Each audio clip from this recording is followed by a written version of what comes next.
As journalists, we have a license to tell a responsible story. We have a credible platform where we journalists can make ourselves heard. Now, Headlines Today, my channel, gives you that platform, gives you that license to tell your story. Many of you out there might be angry with the system. Many of you out there might have been fighting for a cause.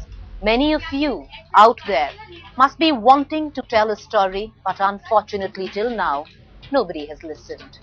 Well, now you can bring about the change you so desire, a positive change. And we can be that medium for you to be the catalyst of that change.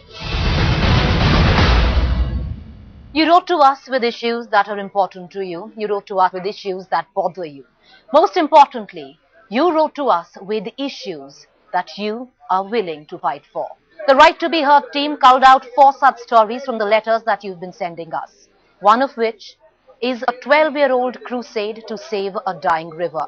We bring to you the fight of Vimlendu Jha and his 12-year-old long effort to breathe in life into the Yamuna. Hi, I'm Vimlendu Jha and I've been living in Delhi since last 12 years. I actually came to Delhi in '97 to pursue my undergraduation at St. Stephen's College. I came here to study, but of course I chose to work here and work specifically for Yamuna.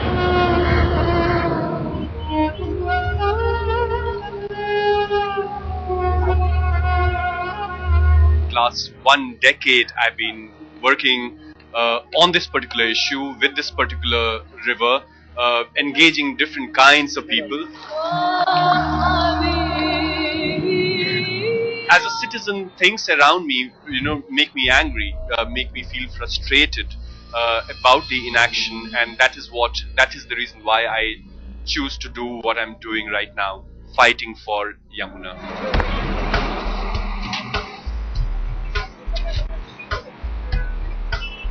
This is the place where I actually started a small campaign called We for Yamuna 12 years ago, looking at can young people feel angry, feel concerned, feel really a desire to do something about a river that they're actually connected with, but they don't really know that there's any connection. This is where the movement started.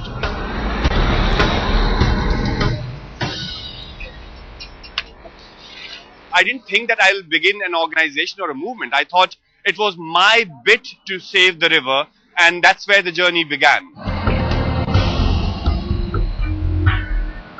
When we sent this RTI application, part of it went to Delhi Jal Board, part of it went to MCD, part of it went to Delhi government, part of it went to National River Conservation Directorate, which is the apex body within the government of India to really take care of the rivers.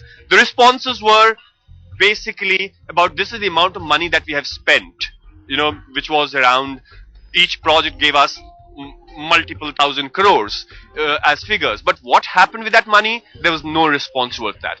Vimlendu Jha has filed many RTI applications asking the central government as to how much money has been spent on cleaning the Yamuna. Thousands of which has been spent by the Delhi Jal Board. Now, the Delhi Jal Board is governed by the Chief Minister of the National Capital, Madam Sheila Dikshit, who is the chairperson of the body. The Right to be Heard team went to the Delhi Jal Board asking for answers, asking for an audit as to how much money has been allotted and how much money has been spent on the Yamuna as it passes through the national capital. We got no answers in return. We decided to shoot across 3 emails asking the same questions. No reply.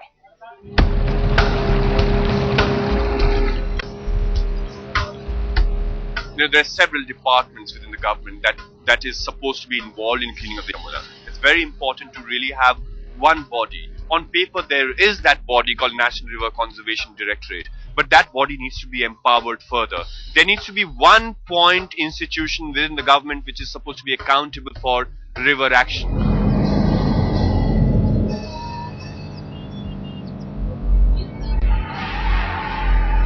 We all feel so proud about the fact that, oh well, Delhi has a metro. Fine, I'm proud about a metro as well. So if the government had the political will to dig the entire city and construct a metro, why couldn't they clean a Yamuna?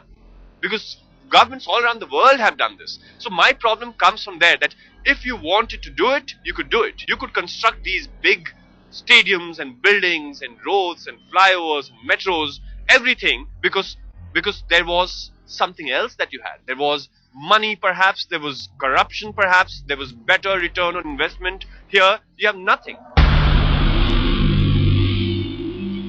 The government says, or all our regulation says, that industries, when they fetch fresh water from Yamuna, the water that they actually leave back into the river should be of the same quality. But if it was the same quality, the river would not have chemicals floating on it. You have bubbles coming out. There's no river in the world which is as polluted as Yamuna. These are methane gas that is coming out. These are bubbles coming out from Delhi's Yamuna.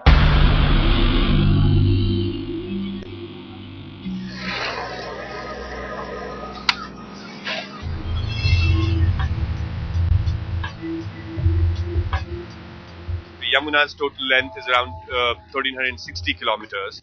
Delhi's share is only 22 kilometers. We might think that the people who live on the banks of Yamuna are the ones who pollute the river. You and I pollute the river too. Hindu religion worships Ganga and Yamuna, and in the name of worship, in the name of religion, this is what we've done. The state of Yamuna is not somebody else's creation. There's no foreign hand in this. There's no conspiracy here. There's inaction that we see from each one of us, each one of you and I, and that's why the river is the way it is. I joke about it and I say that, if they could have actually bought mineral water worth 20,000 crores and poured it in the river, there could have been a new Yamuna.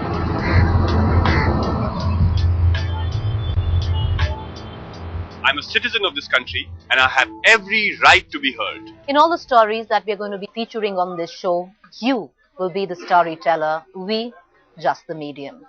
We're going to take you to Bhavana, to a school which strangely exists on paper, but there is absolutely nothing on the ground.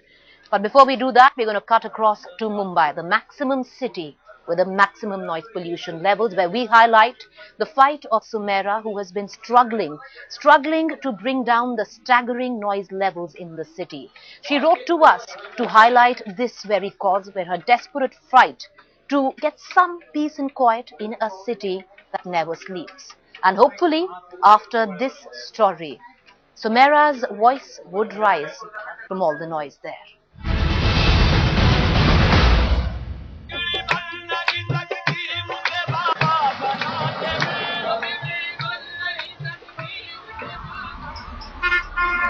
It is a city that never sleeps and is rarely ever silent.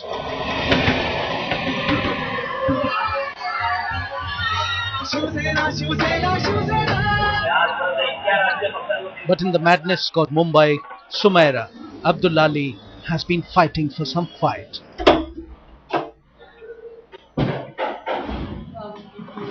Sumaira has been fighting excessive noise from 2003.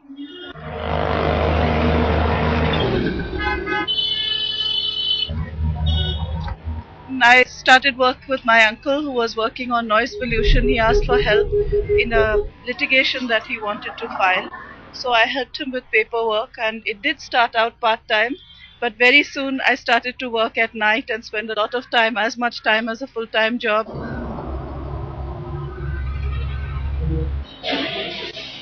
Of course, the people who lived in 2007, Sumaira's NGO Awaz Foundation filed a PIL to control noise from sources like traffic, construction, loudspeakers and firecrackers.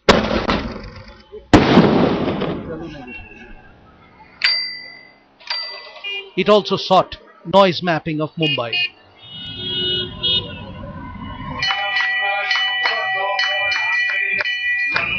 In 2009, she fought to get religious places notified as silent zones.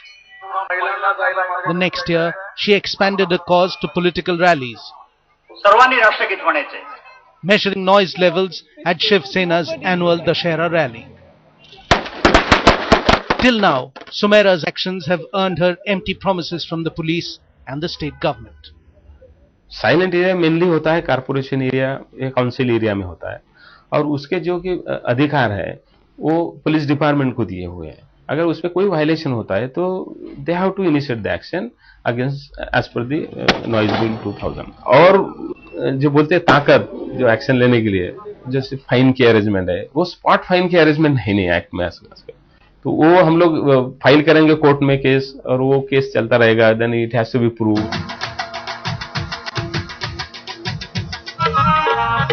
There has been opposition, but it hasn't been from people mostly. It has been from vested interests, very clearly vested interests.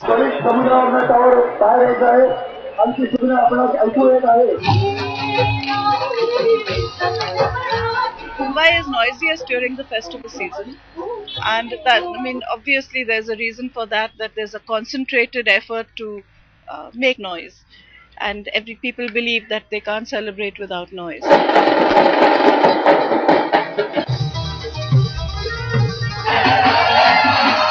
But we also need a whole noise to be integrated in urban planning by making sure that the planning takes care of it. The decibel level of vehicles to be included in the PUC certification, which currently includes only air pollution. So that's a huge step forward, and I really hope that this order will become applicable in due course. I mean, we'll make all efforts to make sure it is to other parts of the country, especially Mumbai. If you live in Mumbai and want a less noisy city, join hands with Sumaira Abdullali.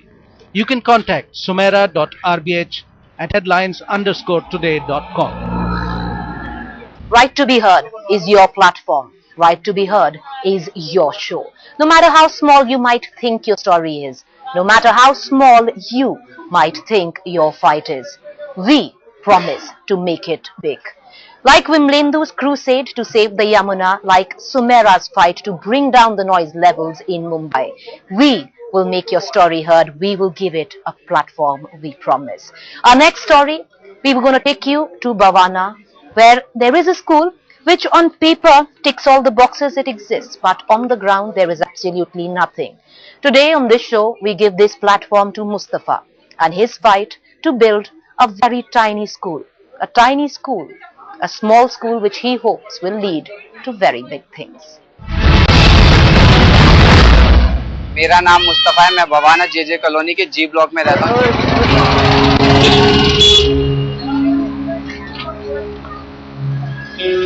For 4 years, Mustafa has been trying to get a school built in the JJ colony he lives in.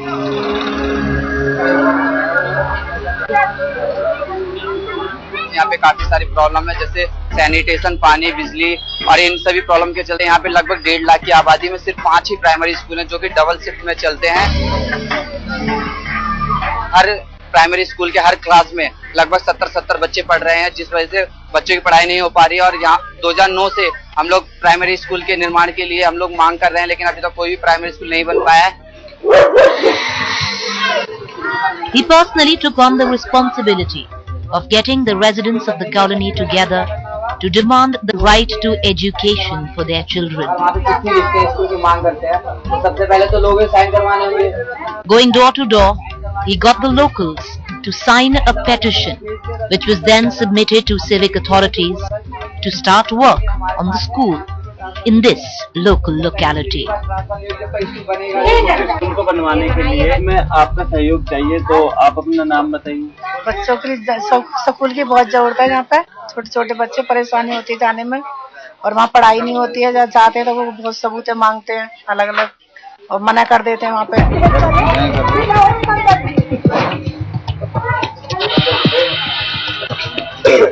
हमारे colony में school नहीं है, बच्चे हमारे बहुत परेशान होते हैं।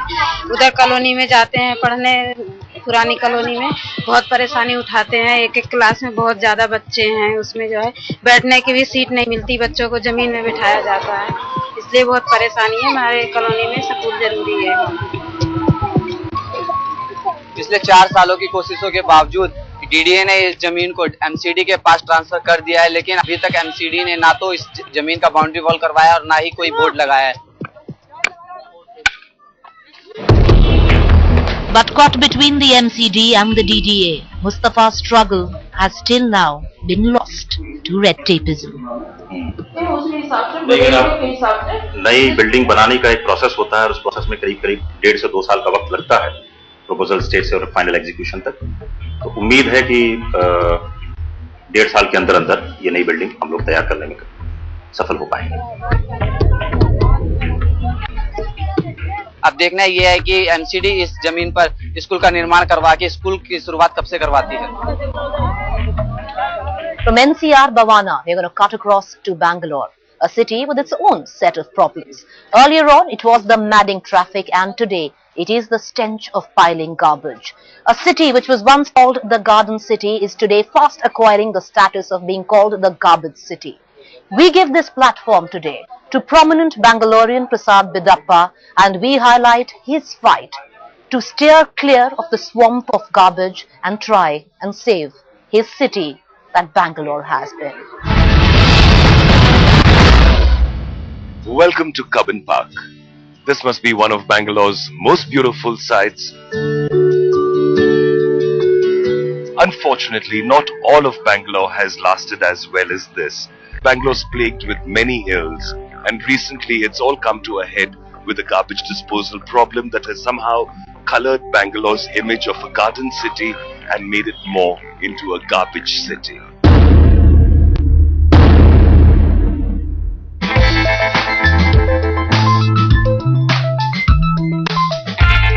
Prasad Bidappa is a man who wears many hats.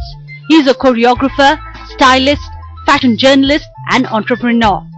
The fashion guru is credited to have created some of the biggest names in fashion and film. He is part of Bangalore Political Action Committee, a group which has been formed to save the Silicon City. While much of Bangalore is very clean and they've managed to successfully clear garbage out of the central areas of Bangalore, a short trip away to BVK Iyengar Road and its environs reveals the sad truth of garbage dumping. And this is a garbage dump that's supposed to be cleared every hour by the BBMP. But there has been a systems breakdown, and the people of this area have to live with this kind of squalor, and some of them even using it as a public toilet.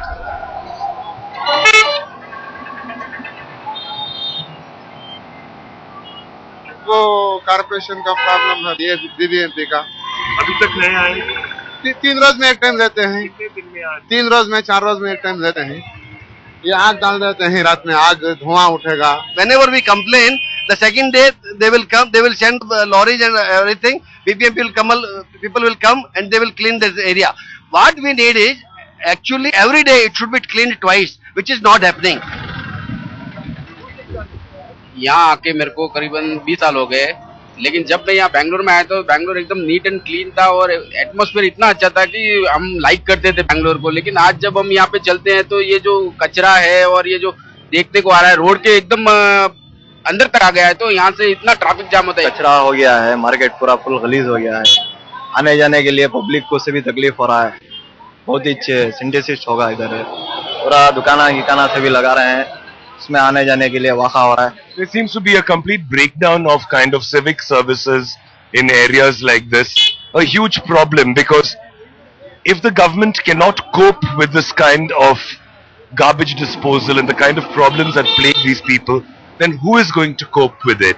And I think that the time has come now for citizens to engage with the government and not just have the government sort of dictate policy and say this is how your life is going to be, but to allow citizens to get into the whole decision-making program and also help the BBMP and sort of people like that with different ways to tackle these problems. I think that is going to become the most important thing in the coming days. Vimlendu Sumera Prasad Mustafa, 4 stories, 4 issues, which you, the citizen of this country, can also tell tomorrow. Your stories, your problems, your issues, your show. We promise to be the medium of the change that you, our viewer, wants to bring. You can write to us on www.rightobeheard.in. You can also tweet to us on our Twitter handle at @RightToBeHeard. Keep writing, and we promise to address your issues, to tell your stories, to make your voice count. Until the next show, do keep writing in and exercise your right to be heard.